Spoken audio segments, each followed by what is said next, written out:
Hello, hello, Aderson Oliveira here for the Needed Store. Today I have with me Chris Wylie. He is the CEO of Accord LMS, a learning management system for DNN. Chris, welcome. Thank you very much. I'm honored to be here. I've watched your show for a number of years, and I'm really proud to be a member of such august company as Will Stoll and Peter Donker. They've been my heroes. Perfect, perfect, very good. So let's start with some basic questions there that I ask everybody. Where are you based? Uh, the principals are in Boise, Idaho. Um, we've got a distributed company. Our sales team and solution engineers work from around the U.S. and Canada. That's allowed us to really find the best talent for the LMS industry, and gives them the benefits of working out of home office or office in their own town. Our development and technical team is based out of Montevideo, Uruguay. Um, they've been with the company for, many of them have been with the company since it first started about 10 years ago. It's a great bunch of folks, and they're only 2 hours east of New York City. So it's really easy for them to run on Eastern Standard Time, which is how we place our business hours. Got it. And you work a lot with Horacio from the famous DNN backup, isn't it? Absolutely. Horatio was the first member of our team. Once I went from a one-man shop to a team, and he's been instrumental in guiding the team technically, and put a lot of heart and soul into creating a really great team. It's we have. I've actually never been to Uruguay, but they have get-togethers and sprint planning meetings and barbecues, and he was instrumental in pulling our team together in Uruguay. Actually, I have interviewed him. He was the third one that I have interviewed about a year ago. Okay, so let's establish what a learning management system is. Can you tell us a little bit of what that is? A learning management system is it is a vehicle for delivering training or institutional knowledge, informational videos, anything that you might want to share with your company or potentially sell to the public in general.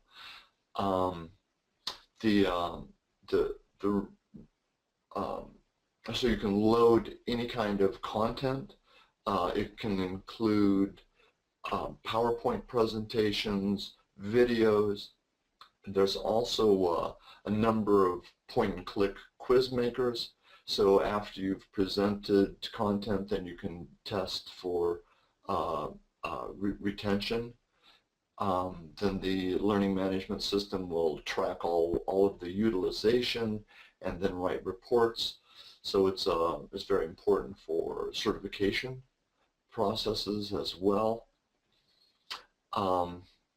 And there's a number of reasons that people are motivated to get into an LMS, and that basically it's to make money. If you've got a company, your stakeholders are really your employees, your partners, your customers. Employees, if they're trained, they're a greater asset to you. Also, it's been found that that's one of the greatest ways that employees feel honored and feel like they're moving their track forward is to receive meaningful training. Certainly your partners can be updated on your products. And then customers, it's a great way to get them up and running, reduce support tickets, all those kind of things. So all those things, increase your profitability and goes directly to ROI. Then the other popular usage is people have some kind of knowledge that other people are willing to pay. So we've got a whole e-commerce support for content delivery as well. We have people, university courses, accountant certification exams, veterinary procedures, and then of course all of the compliance training for aviation certificates, discrimination in the workplace, things like that. And people are doing well. If you've got something that somebody wants to learn about, you can sell it. Perfect. Okay, so thanks for the intro there on the LMS. Can I use the term e-learning system as the same meaning as LMS? Can I use that? E-learning system, you said? Yes, absolutely. When people talk about online training or e-learning, there's either very, I would say, just assets. So, for example, YouTube. You could go to YouTube and watch how to play guitar. So that would be a form of learning, but there's not. It's not organized in a way that you can track the utilization. Also, it's very important, a part of a learning management system, to create different playlists of content. For example, Applebee's is using our product. So they've got one playlist for the wait staff. They've got one playlist for people running cash registers. They've got another playlist of how to prepare all of their signature dishes. So depending on what kind of employee you are, you're given basically a DNN role, and then that determines when you go to your My Courses page what content you see on that page. So one, you can control the playlist, so you can customize the training for each type of employee. And then you can track all of the utilization, and then you can run reports. Reports can show you, how everyone's doing, or if there's due dates, it can show you, who may need a friendly nudge to get their certification in on time. Got it. Okay. One of the things that I've noticed when I went to the DNN store page for the product, that you mentioned about SCORM. SCORM, e-learning solution. SCORM seems to be some rules and regulations and formats that the application relies upon. So can you tell us a little bit of what SCORM is?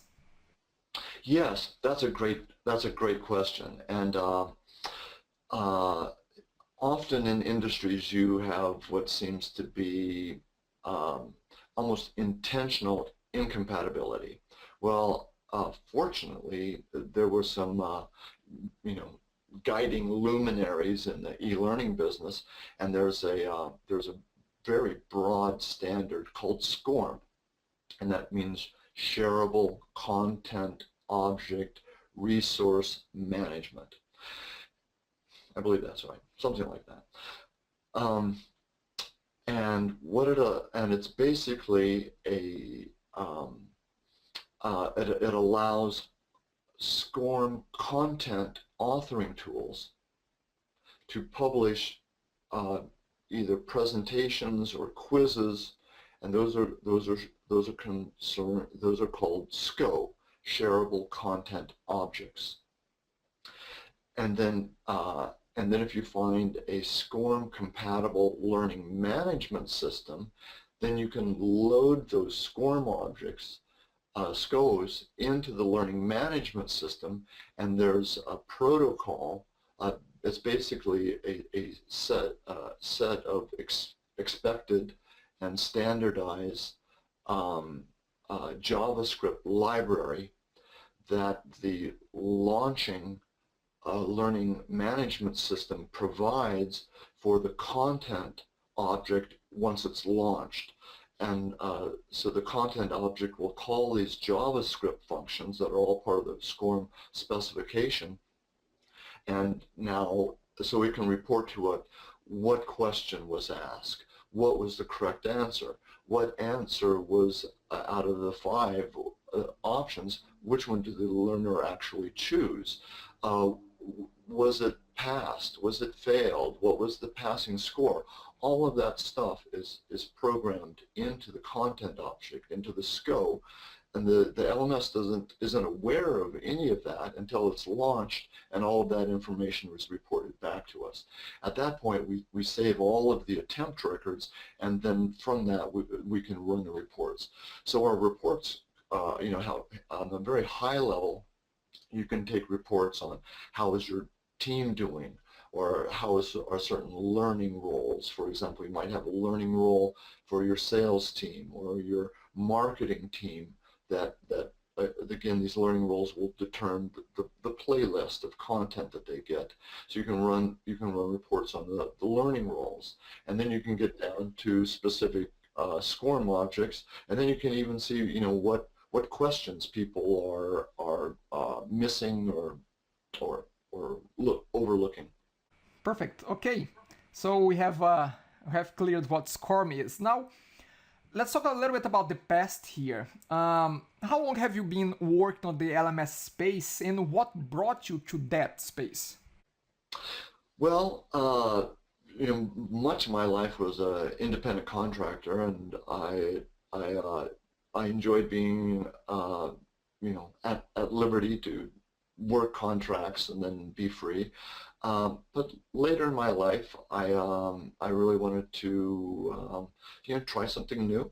So about 10, and also I just got swamped with work. I had some really big contracts with HP and Expedia that just got outside of my ability to manage them. So I created a company, and I was using DNN as a delivery platform, and then I would just develop modules specific to the business logic that our clients needed to achieve.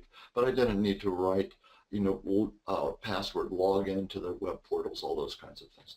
So that's when I searched high and low and chose Uruguay. They've got a European mindset. As I mentioned, they're just 2 hours east of New York. And found Horacio, and he's put together a great team down there. So we were doing custom web development. That was going strong. Then in 2008, the economy cooled off, and a lot of the companies retracted, brought their business insight. So how do I keep everybody engaged? We had started building a learning management system, just kind of some customers were asking us, well, do you have any learning management systems for the DNN platform? So in 2008, maybe a little later in the year, I just moved everybody over to the learning management system, and we just bet the farm on it, and haven't looked back. I think our first 1.0 release was either in 2009, I think, and then since that time we've moved from being a learning management system that was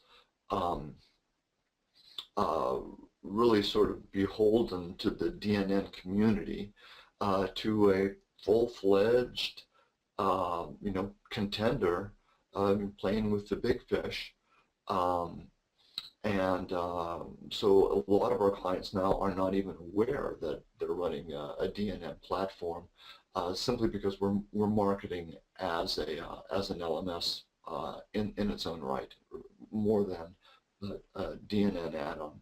Perfect, perfect. That makes a lot of sense, and actually address already my next question. So I'm gonna jump that one. Uh, so if I understand that correctly, you guys are fully, you and your organization is fully focused on developing the LMS product, on supporting your LMS clients. Is that right? Is that the only thing that you guys do? Yes, it is. For a while we had a few legacy clients, but at this time, 95% of all of our work is simply on the LMS. We've got a full-time staff of about 20 people, and then maybe half a dozen people we help us on a contract basis in case we need custom skin or graphics or something. That's very good. One thing that I have a lot of respect is for people, professionals in organizations that are able to fully focus their efforts on a single, on single product, a single objective. And I can see that you guys are doing that. And don't you feel tempted to go and expand a little bit or do other things as well? I mean, how do you keep yourself restrained from getting to temptation? Um, One thing that's really that was I found to be a great relief, focusing on a single product, is you're not at the vagaries of who's hiring, who's not. Um, uh, so that's nice. And also, we're certainly, you want to provide a product that the market wants, but we're the primary stakeholders. So we answer to our own, um, expectations and quality standards. So that's nice. There's sort of there's less politics, and we can focus more on work, which is really what all of us are enjoying. And the LMS world is really a rodeo. There are so many technologies. The breadth of videos, mobile, content creation, all the different client types that we have, figuring out, special cases that they may need. We're finding more than enough, technology and things of interest just within this one world, because there's function, there's presentation, there's a huge administrative side, always a struggle to keep the UI, enhancements coming out that keep it simple and intuitive. We've got plenty of interesting work to do. Perfect. That answers very well. Talk a little bit more of how far you go for a client. Do you also provide custom implementations of your LMS product, or it's the product out of the box and that's it? We have a number of clients, who have become partners over the years, and we because we're very part of the niche that we have carved out is a price performance leader. There's we don't have to bargain over price, simply because we're the best value out there for what we're offering. And part of that package is great service, and we provide what we call prioritized development. And prioritized development is where we take approximately half of the cost of our of our in-house development, and we charge that to clients who want to add features to our core product that we consider will be of value. So that allows them, it's much cheaper than they could possibly develop it on their own, and now we move that into the core of the product, and then at no additional cost to them, we maintain it going forward, and that also allows them to expedite, prioritize the development of the product. So we get a fair amount of clients wanting to bring in different features. Then we also have clients doing Salesforce, working with us on Salesforce integration. They've provided some seed funding on that, and then they're also providing some development. So we're really open for anything. That it's the kind of thing that needs to work for everybody to work for anybody. So we're, that's one thing about a smaller company that we can offer. Certainly the larger companies wouldn't entertain that. And that's also something that's very nice about DNN is they can do custom module development for their business logic, and we can plug and play into the DNN framework, and our products work together, whether it's gamification, including Evoke Social or Evoke Engage, or any of the third-party modules. For example, you can sell learning roles through any e-commerce package in DNN that sells roles, or if you integrate with Active Directory, now you just enroll your learning content or your playlist, as the metaphor is, to these different roles, and now Active Directory just moves over which learners have which roles, and so you can control their entire learning program through your Active Directory roles. So it's really a great product, and a lot of people like us because it is so extensible. Perfect. Okay, good. So you mentioned briefly there about pricing. I have a question about pricing.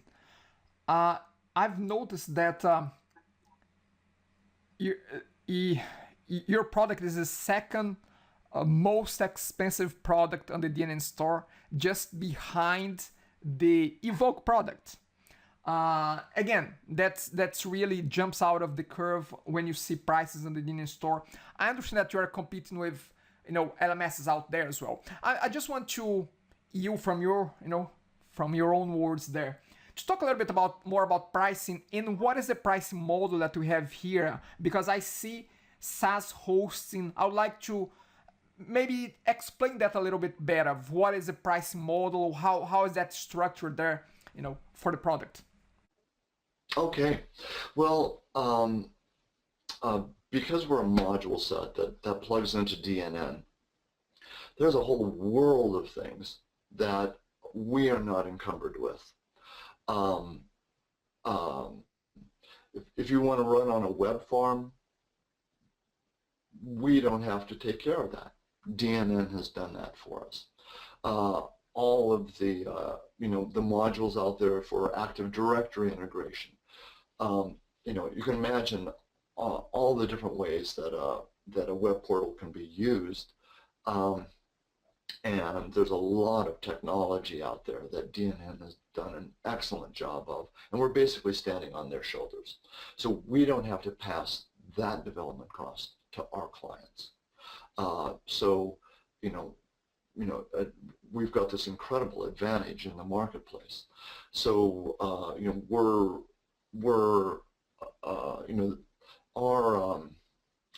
we've targeted really one of the most successful LMSs in the industry as who we'd like to beat, and we're definitely beating them on price. We're about a third of what they charge, and features, we've got some that just completely knock them out of the water. They've got. Let's talk about the SaaS. Let's talk about the SaaS hosting. What does SaaS host means?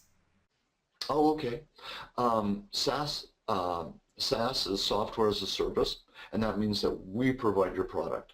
So this is great for people who have training, but they don't want to have a big server. They don't want they have a a very minor IT support.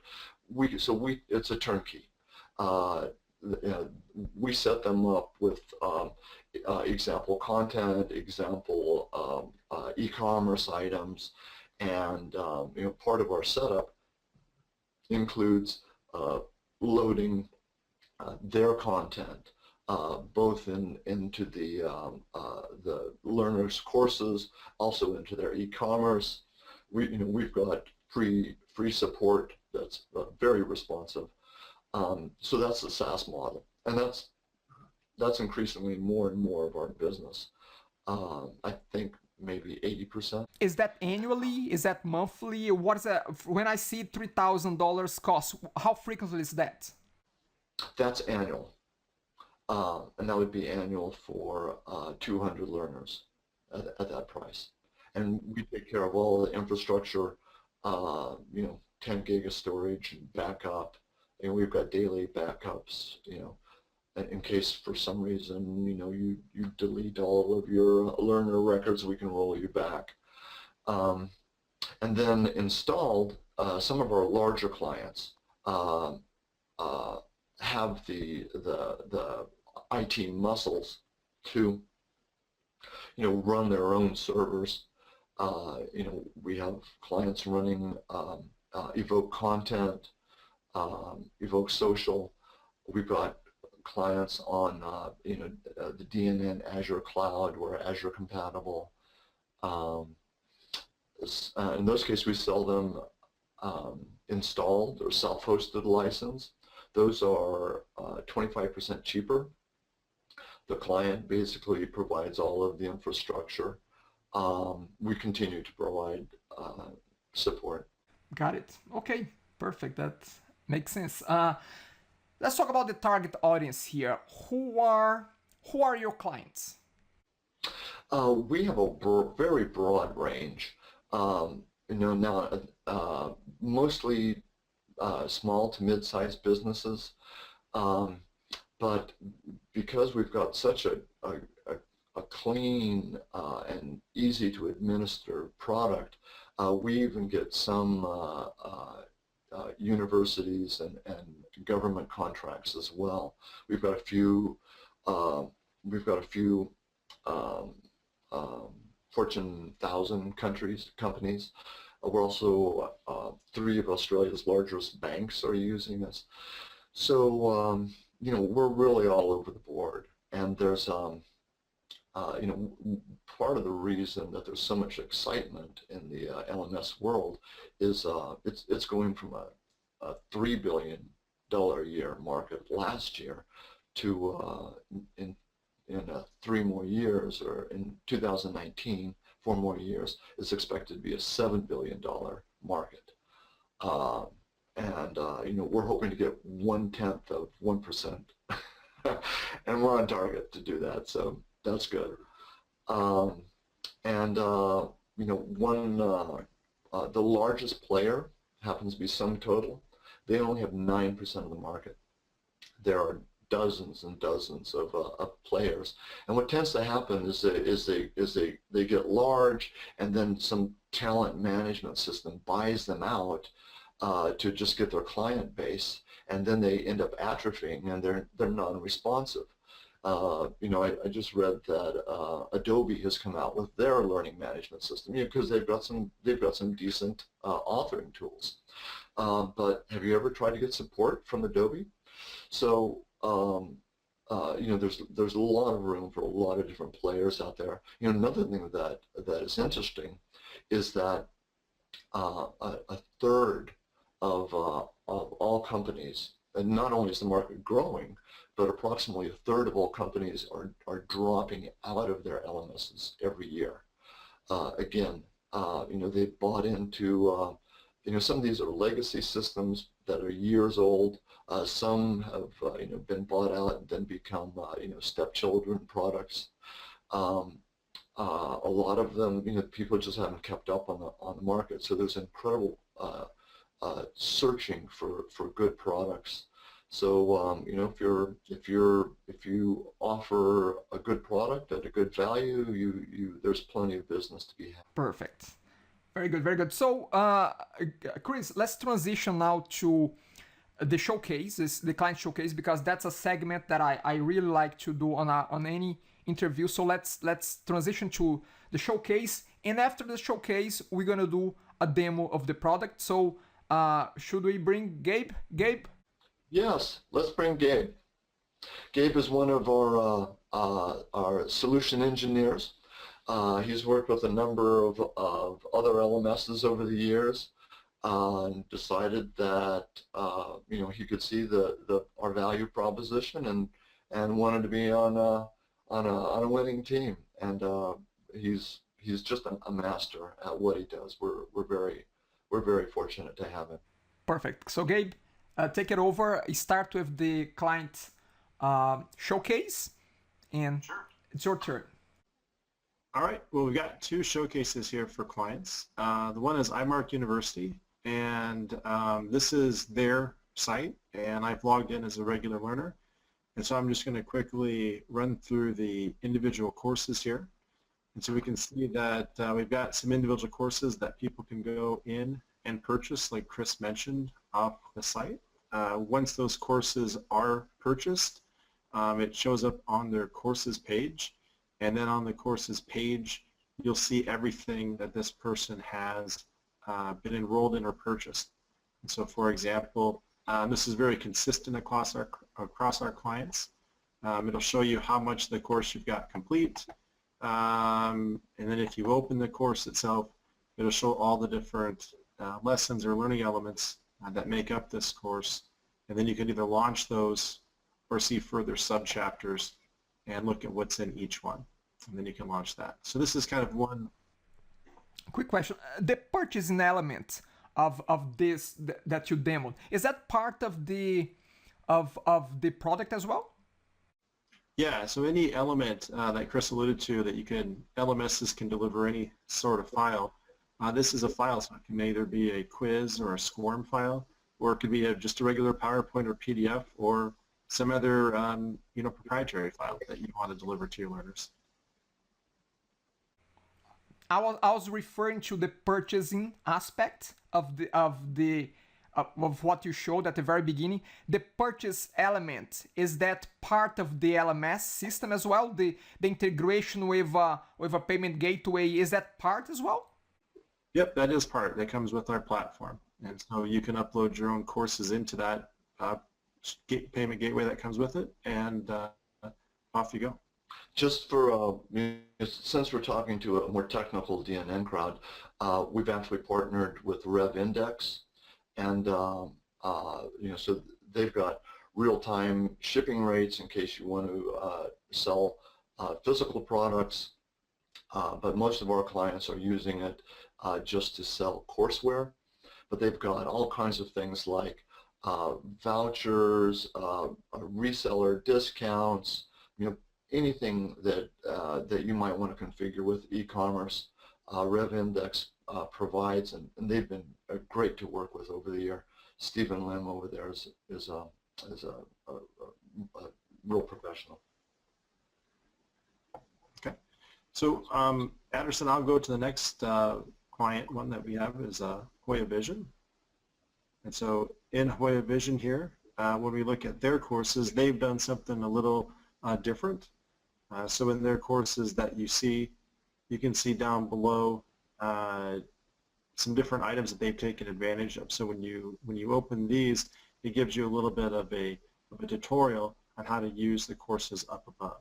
So here's a course up above, and we'll go ahead and go into this course. We can see that this course has different learning elements as part of it. So we plug and play nicely into all the different environments that are out there. One thing I'll mention real briefly that all three of these different sites are examples of a skin that we customize for each of our clients, and that's included in the setup fee. In addition, since we're just another DNN module set, you can use any skin you want from the DNN shop. Also, with clients with existing DNN sites, they can just add this to their portal. There's you can put learning on any page. Right. Then, Aderson, I'll go into our demo. Thank you. So this is what our system can look like typically out of the box, and we take advantage of the home page, and we use the different tiles, and we're of course responsive in HTML5 and everything like that. Learners can come in here and see which courses they are enrolled in, much like the other one. We've taken advantage of learning paths. So when this is a learning path here, so if a learner is enrolled in a learning path, you can see the different courses that make up a learning path. And then once you click on a course, this is an example of a course that we've got chapters working. So we've got a pre-work chapter, we've got a classroom attendance, as well as a final graded exam. If we were to back out of this course and go to a different course, you don't have to use chapters. And if you decide not to, this course here is a course that simply has learning elements but doesn't use chapters. All right. You can sell your courses like we've talked about, and we've got the e-commerce with RevIndex that you can do that. You can sell multiple courses or packages of courses. You can also provide courses on your catalog that are free, and those courses will be listed here. And once you've enrolled yourself in all of those courses, this is the message you get. So you just kind of wait to get more courses added in. Chris also mentioned that this is a training and tracking platform. So every learner has the ability of looking at their transcripts. So it's going to show them all the courses that they've taken over the years. We also integrate with a badging system. So for gamification, learners can achieve badges as well. Real quickly, in DNN, people can take advantage of their security rules, and you can subdivide out your roles in many different ways.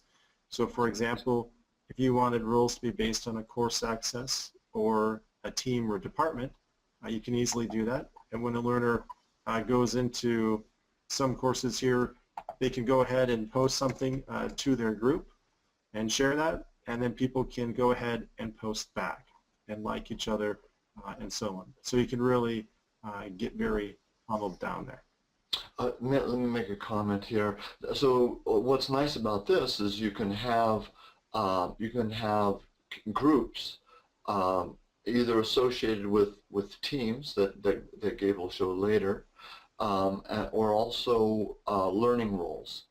So you might be part of the LA team or the New York team, and then you would have your own group activity, or you might be part of the LMS learner training or the LMS admin training, and just being awarded that set of content would also give you access to that social group. Correct. So Aderson, what I'll do here is I'll jump over into what an administrator would experience. So let me go ahead and log in and show how easy this is to administer. So when you log in as an administrator, you will have the same tabs the learners have, but you'll have an extra one here called the LMS admin tab. And these are the different functions that you can perform. Now we always like to start off with management dashboard. This is a pain of a lot of people we talk to. People simply want to know what is happening and they want to get a high-level overview. When we put in this dashboard and these charting graphs here that we have represent a report that's been built, and you can build an unlimited number of reports. You can design these graphs to look any way that you want, whether it's bar chart, line chart, or pie chart. And then if you want, because it's representing a report, a person or a sub-administrator can click directly on that chart and see which people are not taking a course, or they haven't attempted, they're completed, and now you see the reporting that's here. In the reporting, very quickly, you can sort on any category, and then you can also basically take any category that you want. You can filter on it, so this gives you a lot of power. So if I want to eliminate a particular team or location, I can do that. And the last thing that happens here is I can grab the team, drag it up, and now it allows you, the administrators, to really slice and dice the information any way that you want. And you can also grab a second column and drop it up. So now it sorts it by your team. So this is my accounting team, and I've got 2 people that have completed it and several that are in progress. So it allows you to do a lot of things, as well as come in here, turn on or off more columns or less columns. And once you've built your report the way that you like, in the definitions you can save this report as a definition, and you can save an unlimited number of these definitions. And then down below you have 2 ways of distributing this to your sub-level administrators at your different locations or teams. You can say, I've built this definition. Now I want to share this with my Coke and Pepsi and marketing and operations administrators. And when they pull this report, they only see the people on their teams. If you want to deliver this report instead, you could have the system automate the delivery of this report and send it to those very same people, and when they get the report, it will be filtered to only their people on the team. So that's really powerful, that you can get basically any part of information you want out of the system, sort it any way that you want, and then have it represented graphically on that management dashboard. That management dashboard is really powerful because it gives you a bird's eye view of what's going on in your system. Okay. A couple other options here. We've talked a lot about the team hierarchy. I just want to touch on that very quickly. In our system here, in our module, the right-click function is very, very important because it shows a different context-sensitive menu. And in the My Team area, this is where you would build out your hierarchy. So we can see that we've got a couple of clients, sample Coke, sample Pepsi, and then you can build an internal structure, and you can keep building a team within a team within a team, and then create rules and roles around who gets access to what content once they're part of those teams or what part learning role they are. So it's an unlimited hierarchy that you can build. And then we also have the catalog, and for a lot of people that have content sitting there, they really want to know how easy is it to get that into the catalog. So what you're able to do is in the catalog, again, if you right-click, you can add a course, or you can add a learning path, or just a folder category. And what we've done here is in our compliance folder, we've added a CPR course. Maybe we want to add a CPR2 course. You can simply just add a course and then go from there, or we can go into our CPR course and maybe we want to add a new learning element. And if that new learning element happens to be, let's just call this, for example, lesson 2, all right? Very simply in our interface here, you name it, and then when somebody clicks on lesson 2, you decide what type of file do you want them to open. Chris made mention of a lot of SCORM authoring tools. So if you want to upload a SCORM file, you simply select the SCORM zip folder and off you go. If you want to have a different file open, you can just select that appropriate type. So if it's a website, you select the URL, or if it's a PowerPoint or PDF, you select the file type, select it, and you're done. And really when you're done, what happens is in CPR, now it looks like CPR, we added a video here. And then when the learner launches that learner experience or that lesson, that SCORM file or whatever file they link to would launch. I've got one thing I'd like to add here is we took great care while developing this product to create isolation between the different teams. So all of our licenses are code base, and you can put as many child portals on here. Then you can give each a child portal a different team. The managers from those different teams you can even have different teams on the same portal. So let's just talk about that first. So you can have different teams on the same portal. They can be completely isolated from each other. So you can have Pepsi and Coke log into the same website and become unaware that the other company is on the same website, and you can configure the managers so that they can only see their content and they can only see their learners. And then you may have some content that is universal to both, but again, they would not be able to see if they would have no idea that Pepsi is using that universal content, and if they ran reports, they would only see their users. Now that can be extended to child portals, so you're going to that allows you, complete liberty over branding, over custom text HTML on your homepage or rotators or news articles, things like that.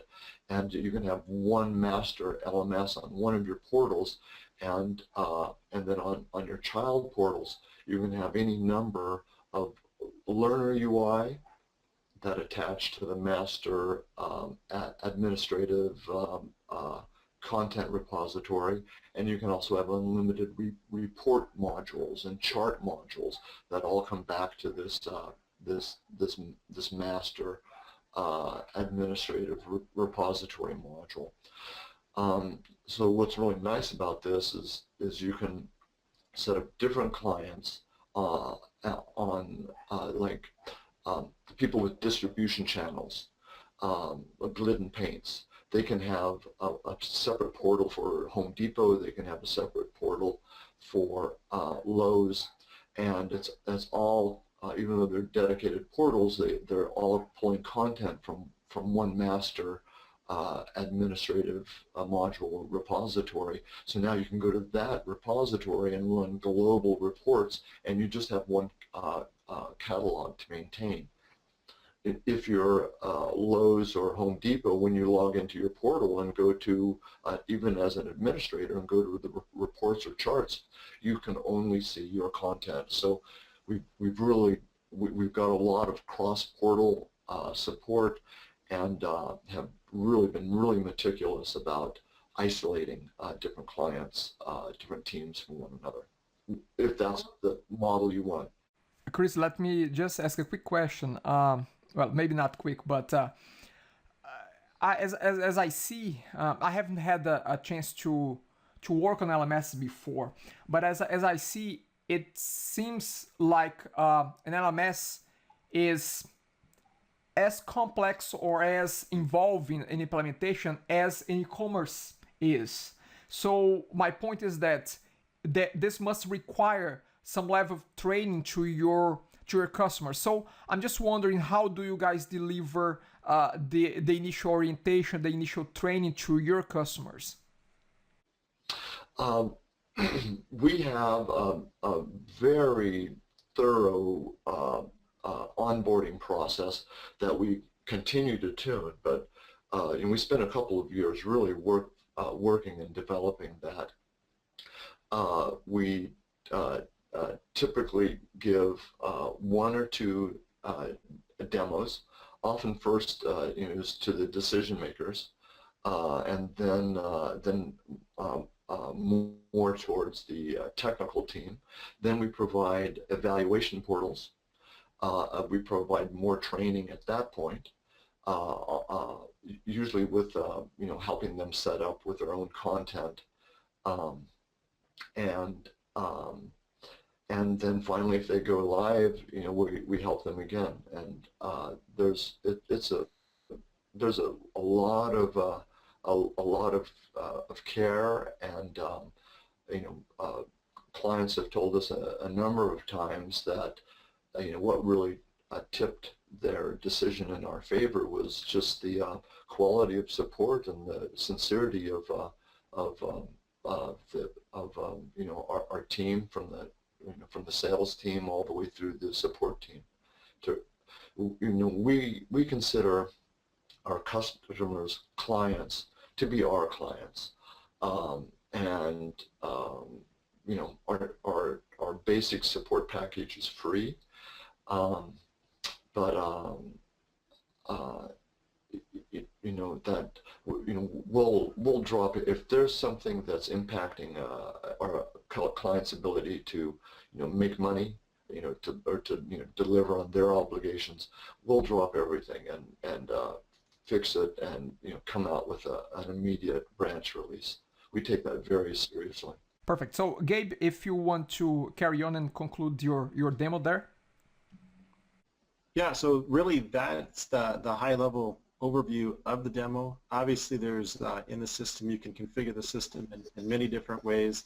It does support gamification as well, so this is where you can go in and add activity points to your different courses as well as have them award badges and things like that. So that's really the high level overview at Aderson at this point. Perfect. Very good, very good. Chris, Gabe, thank you very much for delivering the demo. Again, you're let's say free to go if you want. If you don't, you can stay there. Thanks, Gabe. All right, thanks guys. So, Chris, let's talk a little bit about the future now. What trends do you see going on the e-learning space that you feel that you guys need to get ready? You feel that that's the next frontier that we're going to be attacking? What can you tell us a little bit about that? Well, mobile and gamification were, very much in the forefront for the past 2 or 3 years, for good reason. So we've addressed that, and there's always more to add, but we're pretty much on top of that.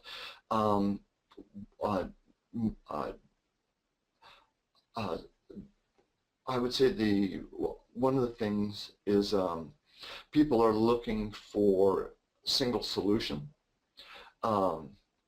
They would like to have not only the learning management system, but also a content library and also the authoring tools for those to be a single package.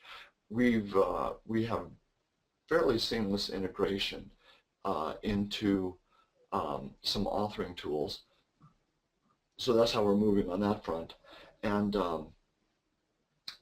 which allows us to pick, and we've targeted some best-of-class authoring tools. So again, we don't have to do all that work. The other thing is we're working right now with integrating a content provider that has over 20,000 courses, if you can believe it. So when the manager goes to their course catalog and picks things out, they've got Microsoft certifications. They've got there's aviation certifications. So it's just anything you can think of practically. So those are and then so that's one single solution. So that's one way we're addressing. We're working on that. The other is distributed content. Already we can track utilization of accessing any website, any collateral or file resource. In addition, we didn't demonstrate this, but we've got a great UI for instructors to manage classrooms or webinars. But that's the idea of distributed content. Wanting to is increasing. There's a initiative called Tin Can or XAPI that allows easier interchange between learning objects and content catalogs. We're moving towards that as well. Perfect. Very good. Very good. So we're coming to a conclusion here, Chris. Before we jump to the plug, that I know that there's something there that you'd like to mention. Is there anything in the interview that we have not covered that you'd like to mention as well before we go to the plug? Again, have there 2 minutes to see if there is anything that you'd like to mention before the plug. No, I think I'm set. We've talked about, our up, outside of industry trends, the next features that are on our roadmap are, we've got really great support for Amazon S3 storage for all the content and videos you upload, including CloudFront Content Delivery Network. So, people from around the world can get really, quick response for, high bandwidth content. I mentioned, we're going to integrate third-party content catalogs, have 20,000 courses at your selection, the Salesforce integration. And it's really pretty exciting space, and we'll see what the next big thing is. Perfect. So to finalize, go for the plug. I know that you have some stuff there to share with us, so go for it. Appreciation for your attendance and anyone who might be watching this. If you mention DNN Store to our, I'm just contradicting myself. We never give deals on our pricing. This is actually the first time we've ever given a discount like this. But if you mention DNN Store through the end of September 2005, we'll give you a 10% referral on the initial license purchase. And the purchase doesn't need to happen through the end of September. Just contact our sales team and let them know, the client name and their email address, and that can be registered. So anytime that client comes through us and makes a purchase, you'll get the 10% referral reward as long as you get their credentials to us by the end of September. Perfect. And I believe that if anyone has any questions about pricing, either about the promo or the reseller pricing, they can just contact you on that email address, correct? Absolutely. Yeah, we'd love to hear from them.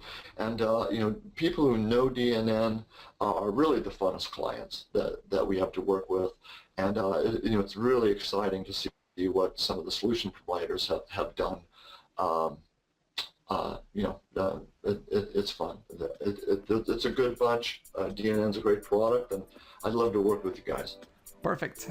Chris, thank you very much for the very informative and comprehensive, explanation about the LMS space and all its components and your solution to that space as well. Thank you very much. I really appreciate you coming here, and thank you as well, Gabe. Yes, you're very welcome, Aderson. Have a good day. Thanks, guys. Bye, folks.